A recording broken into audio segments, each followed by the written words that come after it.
Hey, what's happening? How's it going?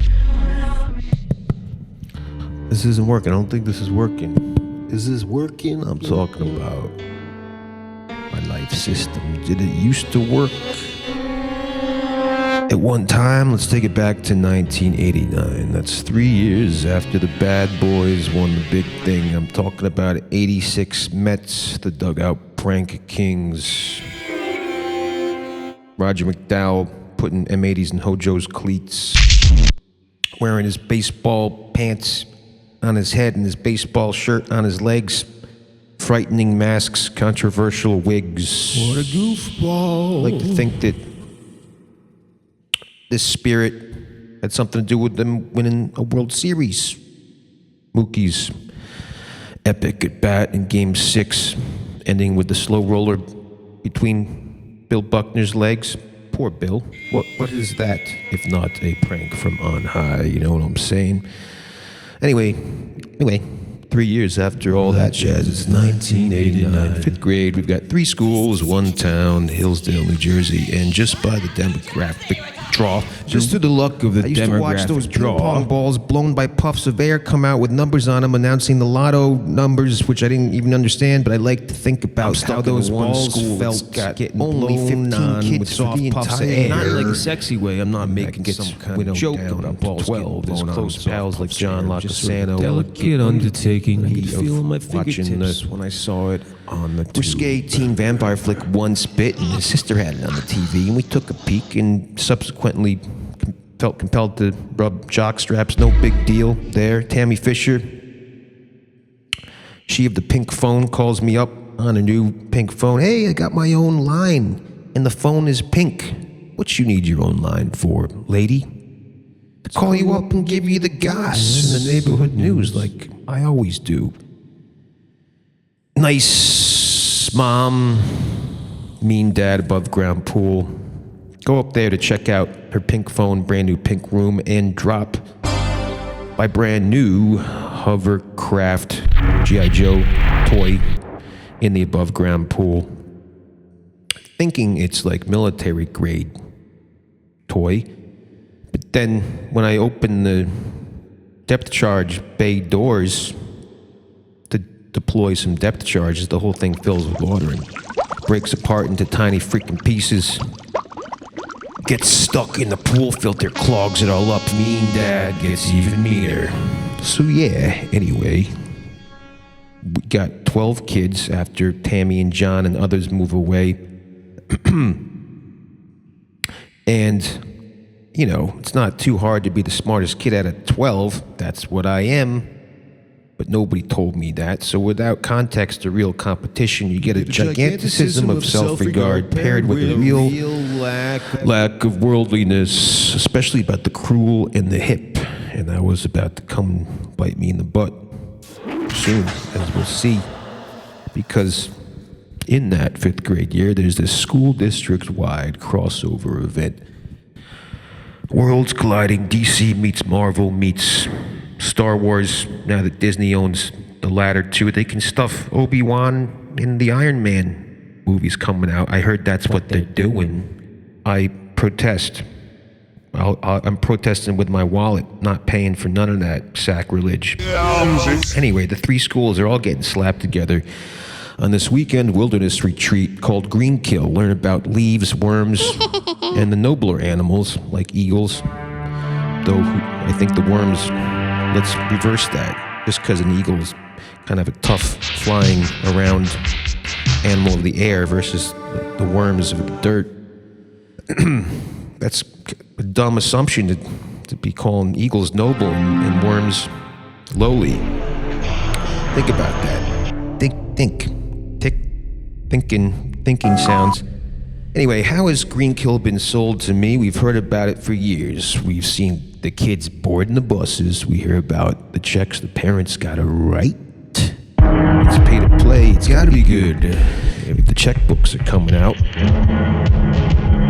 There's the possibility for unsupervised moments. It's a big sleepover. A sleepover? Fluffy pillow fight potential. Girls sleeping in the same building as boys. Of course, separated by a heavily patrolled corridor. But are the chaperones really gonna stay up all night? What have we put?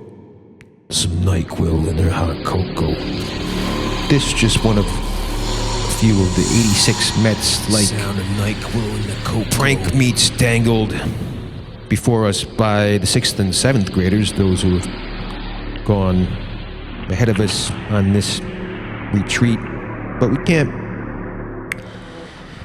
take anything they say is at face value, because they've been making up stuff to scare or titillate us on other topics for a long time. So, nobody really knows what this weekend is going to be all about. But what is clear Is that it's a big opportunity, a grand canvas. my largest yet for self-expression, which was the real turn-on for me, because grand canvas. The new kid on the block, the new leading man that the studio's pushing on us, trying to compel us to make use of his admittedly remarkable profile. He's a chiseled fellow, retiring personality, easy on the eyes, not too much of a grandstander. Despite his name, he could get a lot more out of this life. He could grab a lot more just by swinging his jaw around with an air of swaggering entitlement. But he doesn't do that.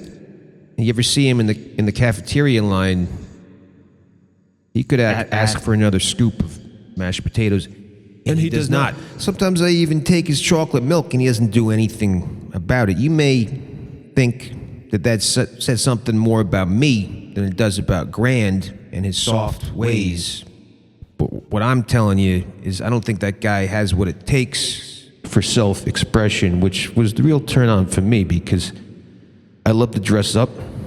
I still do. I had a number of characters, modes. Back then, the top 3 maybe being number 1, me inside a pair of black cut-off jean shorts trying to steal Ninja Stars from the display case while my friend distracted the guy that owns the Ninja Star store with offensive mimes or innovative sign language, depending on who's observing. Number 2, aspiring author, academic, preppy police with a sweater over my shoulders, tied around my neck, just so, in a way that I know was insufferable. Not sure where I got this whole shtick. Maybe from some of the dust jackets on my dad's bookshelf. Maybe watching too much Silver Spoons, and certainly reinforced by my farm boy made good grandpa, who, insecure about his own supposedly low origins, This is just a theory. would doll me up once a year in rugbies and polos from McHugh's Young Men's Emporium in Ridgewood, New Jersey, and Just trying to wrap up transferred to me the notion that this uniform conveyed a superiority to adjust. a concept I swallowed whole and unchewed, as kids are known to do, and so keep these insecurity systems cycling. Me not understanding that feeling and acting superior can only exist. Superiority only felt good in relation to someone else. I was stepping on, and they might resent having my heel on their neck. Didn't get that And it was a one-way conversation, and it only felt good as long as it stayed one-way. Conversation. Enough for that crap. Junk.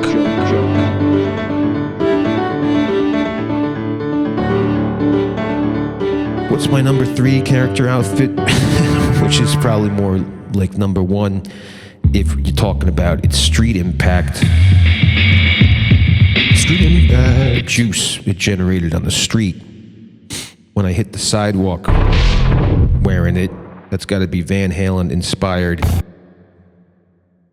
bandana nonsense via my stepsister's big poster of David Lee Roth she had on the wall. I like how he had bandanas tied all over him, not just around his neck, but all around other parts. So I'd go bandana bananas, tying bandanas all over me, paired that with a little animal print spandex. It was a look. So yeah, this weekend retreat's approaching. 11-year-old Luke's thinking, my sartorial ego's been gathering dust with just the same 12 kids to dress up for. Now I'm going to get the peacock in front of all the kids my age in the entire school district. How shall I present myself? What's it going to be? One, ninja stars poking out of the black jean shorts, pockets, spiky jean short pockets, stars coming out of them, smarmy East Coast sweater over the shoulder, aspiring writer, preppy, wealth oppression enforcement officer, or David Lee Roth. Well, none of those seem to hit the sweet spot. Oh yeah. How about some of my Cub Scout swag that was gathering dust, all mothballed up, because I don't wear it no more because I left that shit behind me, thank God. I mean, there is that one bespoke, oversized plaid neckerchief given to me by an adult admirer at a jamboree a while back. That could work. Yeah, I was a Cub, never full boy, Scout. Only lasted a week in the post-Cub Boy Scouts, because that scene was all about swirlies in the latrine and other pervy cruelty. Guys killing crayfish with M80s up the butt of the crayfish, not up the butt of the Scouts, though I should have made that so if I was as into justice as I purported to be, age 10, 11. First weekend, I saw a guy, another fresh Scout, get slammed in the windpipe by a Frisbee at high speed. There was an older Scout who had the ability to throw a Frisbee 80 miles an hour the length of a football field.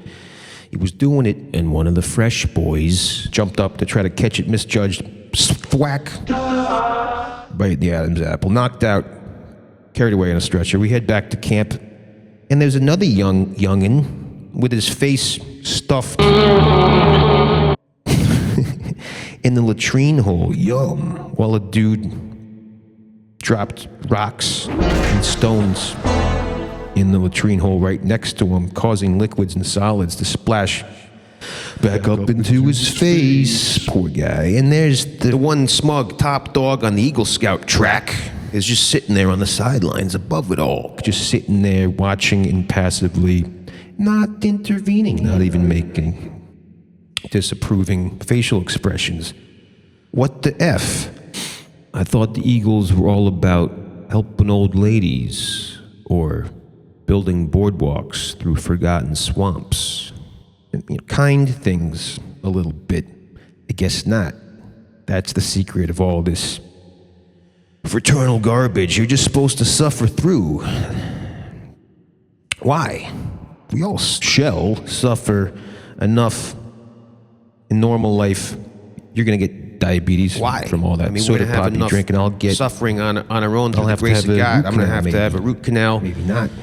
You're going to get diabetes, not me. I ain't getting the diabetes. Stuff's going to happen to us due to the grace of God. Forget I said that, God. I'm not going to create root canal or enough more suffering without having to create these latrine splashback moments. So anyway, I quit the Scout crap after a week. Only difficult part was I was going to miss the dress up. I liked those uniforms. During my Cub Scout tenure, I always embellished, modified my uniform far beyond regulation parameters, kind of like George Patton. Adding all kind of made up extras, badges that only existed in my own mind. Awards from other universes, stuff from my karate class, swim team, ribbons. Yeah, like George Patton or William Rehnquist. Rehnquist when he did that dork thing, slapping the gold stripes like when on his robe during the impeachment hearings. Gold made that shit up out of thin air. What a loser! On the sleeves of his robe during the Clinton impeachment. Garbage.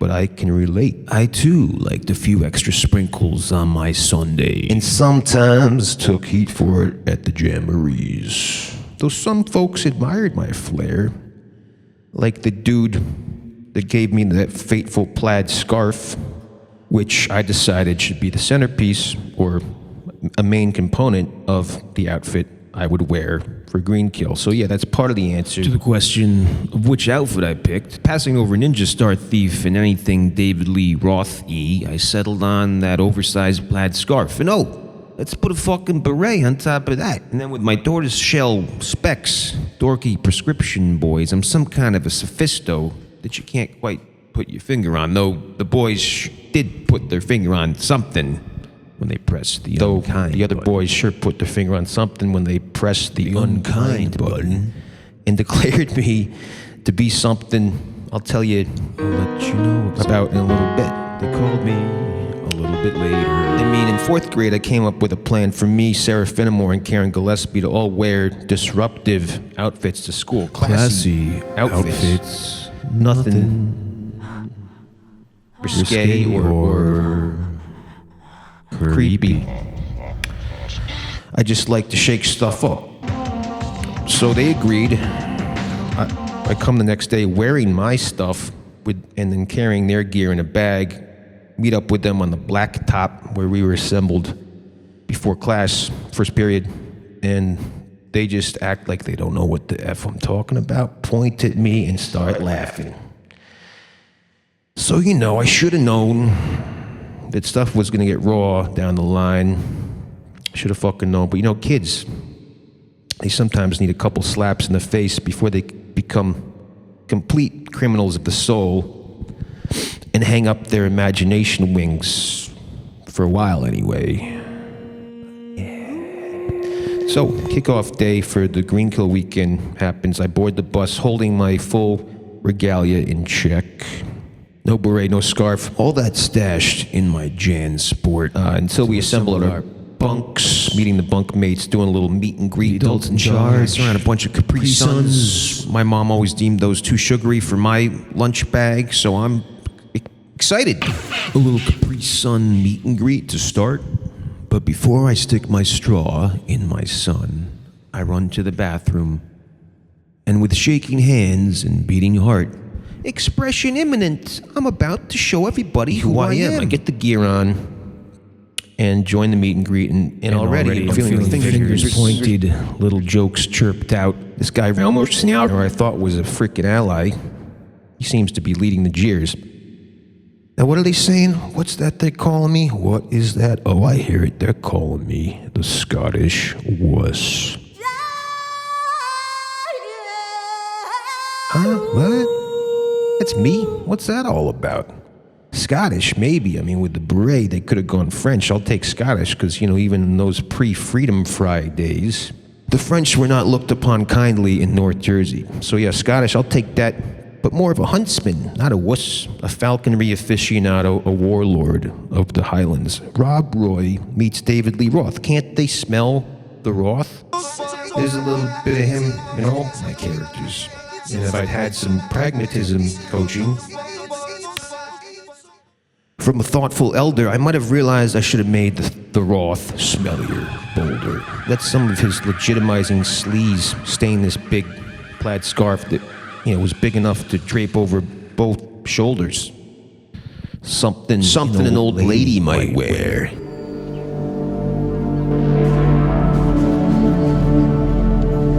Or so the little voices around me observed. Old lady? How about man of adventure? You guys don't get that, but I hadn't yet learned to talk back. I hadn't yet fallen from the untenable belief that purity of expression would be met with purity of response. I guess their response was pretty pure. Just dogs organizing the power pyramid. They saw an opening for a bite, a place they could get their teeth in, and then drag me with their jaws to a spot underneath them. Standing on me, they'd be closer to the top.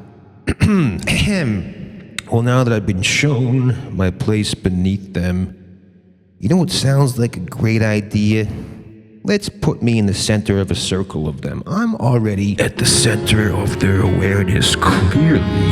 They can't stop pointing at me, so why not have them formally gather round me? This was the great idea the adults running the show had as an icebreaker get-to-know-you exercise. Genius, huh? Hey, boys, get over here and form a circle. We're gonna stick one of you guys one by one in the middle of the circle, and he's going to close his eyes and fall back, and of course he'll be caught. You know, it's Trustfall, right? What? What's supposed to be the lesson here? Dumb adults, 10, 11-year-old boys going to catch somebody? Yeah, that's not how shit works. You know that. You were a kid once. What are you nuts? Because others have stood in the center and been caught without fanfare, here comes the Scottish horse.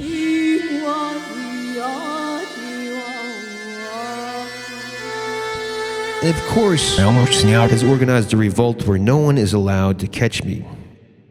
So I get set up in the center, having felt their whispers and knowing that I was unloved, but still expecting to be caught. Because that's not fucking classy. You can make fun of a guy, but you're not going to catch him. You're going to Let him fall to the cold, moist ground.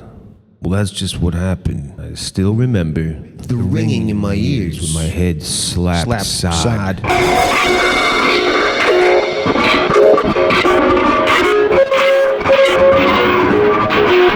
In some ways, I've been falling ever since. Just kidding. It wasn't that big a deal or that formative. I gotta say, the adults' reaction, it was a missed opportunity, you know? What they should have done, instead of just yelling at the dudes and help me up, They should have taken me off to the side and said, hey, listen, Luke, little ingenuous fool, this is a good hardening moment for you.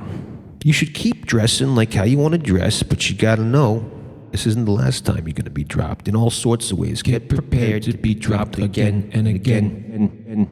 And not just for dressing dorky, but just for being alive. But just for being alive.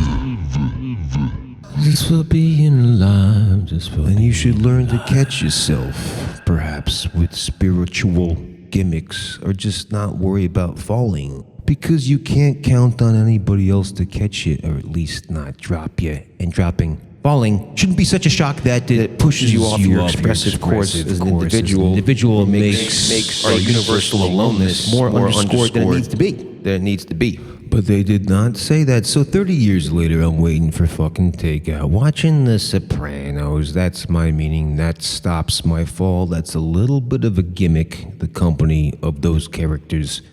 And you know what the takeout guy said on the fucking phone? He sent this text and you know what that the I takeout guy says on the fucking phone? Almost couldn't He stand. sent a text message that I almost couldn't stand. Hello. I will now start delivering food for you. Oh, yeah? You don't have to do that. You don't have to do that. I'm not that special. You don't have to do shit for me. What can I do for you? Can I deliver some things for you? Let me do stuff for you.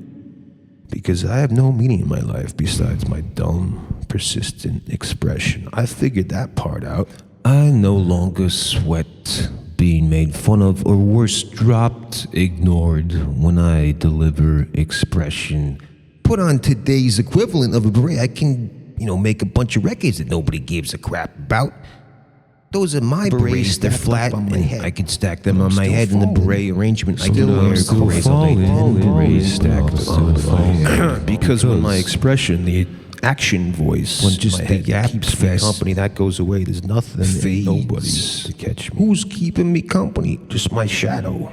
This paper figure I folded with the help of my dumb, persistent expression. So takeout guy, just no rush on the delivery, because the expression voice in my head, eating makes it go away quicker, because digestion makes the brain slow down, the blood goes to the tummy. So no rush on the delivery of my food. I need to be kept company by my own expression voice for a little bit longer. Need to not fall quite yet.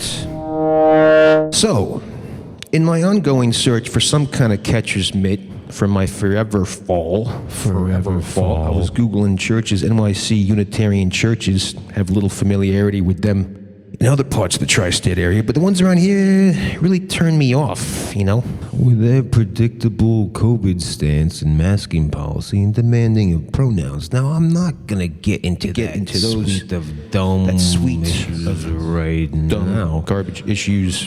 Rest Talk to me later. assured, Care I have about my point of a view, uniquely and you should nuanced not, because point I'm of just a view schmo. Now, about next, all everybody that stuff money that fixes everything. comes from kindness.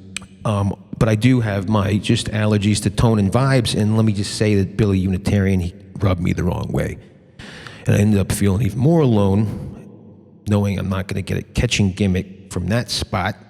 Now I'm back stuck with my dumb, persistent expression, having to talk to myself until I eat takeout, and then the voice goes away. I also thought church could be a nice alternative to the primacy of liberal consumerism, something beyond materiality, you know? Because material solutions aren't catching me. So, maybe ghosts can catch me. Whatever invisible things they play with at those churches. The Holy Ghost. Or a guy with a bed sheet on and eye holes cut out. Invisible things. Maybe they're really strong. Or maybe big attention to small things. I mean, I hate the New Yorker. Usually I use it to wrap up my fish at the fish markets, or not even at the fish market, just around the house. Just at home. Got some fish around. I make sure there's a New Yorker nearby. To defile the New Yorker rub it with all stuff over that is bag. going Especially wrong. fish is going bad. Unsanctioned The cartoons fermentations, not just the that make no sense and aren't funny to me, and then I think about the people that laugh at them, and I feel sad. By the women with short grown-up nails, purveyors of the new I stinky things. I give am a crap saying if things those beyond their cartoonists have decay found a nice horizon. little niche I to want support their rub families the New with Yorker cartoons on that are bad, bad. dead stuff. And people enjoy Because them, it and but pisses who are me not my off. friends. That I don't need smart, to but understand walks it and around approve all of all smug. these things. So can't I just let that go? But yeah, the smug cultural commentary that's 3 years behind the curve. Point is, not just fish, dead things that smell bad. I rub the New Yorker all over them, but there was a recent article in there. It was pretty good about a guy who's been paying attention to caterpillars for 40 years. He keeps finding new ones. So I saved the articles because sometimes when I'm not feeling caught, and I'm feeling oppressed by material solutions. Sopranos episode is over. I'm feeling the fall. Let's eBay some new berets. Beret eBay? Maybe I can patch together a net with some new berets. But the berets arrive, and I feel as uncaught as ever by this stuff that I bought. But maybe I'm just paying attention to the wrong aspects of materials. You know what I'm saying? Maybe I should zoom in on materials through change. I'm talking death and decay and not static beret as beret, because I read the article and am reminded of all the mysteries that are unsolved. caterpillars unseen. Because this motherfucker's going out in 2023 and finding new caterpillars that have never been seen, never been documented. They don't even know what they turn into. They gotta wait. In this day and age. Cocksucker Elon Musk Muckface. One of the smartest men, one of the smartest men, most listened to dweebs. By one of the most listened to Something he dweebs. says Rogan. Okay, but he thinks Elon is smart because he wants to put chips in people's brains and go to Mars. We don't even know all the caterpillars on this freaking smart planet. because he wants to put And they're beautiful, and they do this chips thing in when people's they go brains to and go to sack. Mars. One of the smartest men, but one of the most listened to dweebs. Know all the Dissolve their caterpillars own on bodies this to a freaking simple planet, collection and of they're beautiful, and they cells. do this thing But then reorganize they go into into this this sack. They're the and building blocks of a dissolve new their body. own The new body bodies uses into no simple organs collection of former cells body. that then reorganizes brain. into these discs. Somehow their memories transfer over. Caterpillars become butterflies and They're moths. the building blocks of a new body. And the new body uses no organs of the former body, including the brain, but somehow the memories transfer over. Caterpillars become butterflies or moths. Everybody knows about this shit. But who does that around here? I mean, human folk. Like you crawl into a burlap sack and dissolve your own body and turn into something else. A Giants fan becomes a Jets fan. A Buick LeSabre becomes a Mazda Miata. But the speedometer reads the same. Buick LeSabre. Nothing is becomes a reused. Mazda Structurally, everything is completely different speedometer from reads the caterpillar same. to butterfly. But the memories persist. What the fuck is that? If that's not a reason to stick around Earth, instead of musking it up to Mars, I don't know what is. Let's stay right here and have our fall caught by the magic of materials. Something turns into something else. Something turns into something else. The net that catches us is the magic in between that we haven't learned to measure. We haven't learned how to observe or measure that space because it doesn't exist. Because it doesn't exist. Staying out of the pit requires us to admit that change at the death and birth level I'm talking about is just like swapping the font out on Microsoft Word, changing the font in a document on Word or WordPerfect or whatever your word processing program of choice. The moth has always been the caterpillar. The caterpillar. I am my mom in the way those beings that popped out of the pimples on that lady Cronenberg's The Brood or her, or like a pimple on my face is me. You know what I'm saying? I sure do. Damn, I'm feeling saved from the pit. But now that I know death/birth are scams, I feel smothered by oneness. Deliver me from this Woodstock, New York frozen yogurt parking lot. Deliver me from this Woodstock, New York frozen yogurt parking lot. Yuck. I need to individuate. Block some mom texts. Not talking to her all week. Talk to her for a week. Just kidding. But let's celebrate with some sax. Anyway, not talking about the saxophone.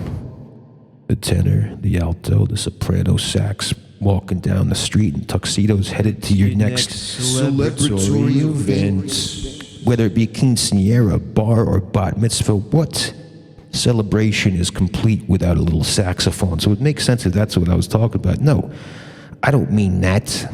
I mean sacks, like bags, like the burlap sacks I was talking about before. That is, if the sack guy who's supposed to show up tonight showed up. There should be some burlap sacks in a stack at the back of this room as you exit. I'd like to invite you to throw one of those on and metamorphose inside. Dissolve and rebuild from scratch.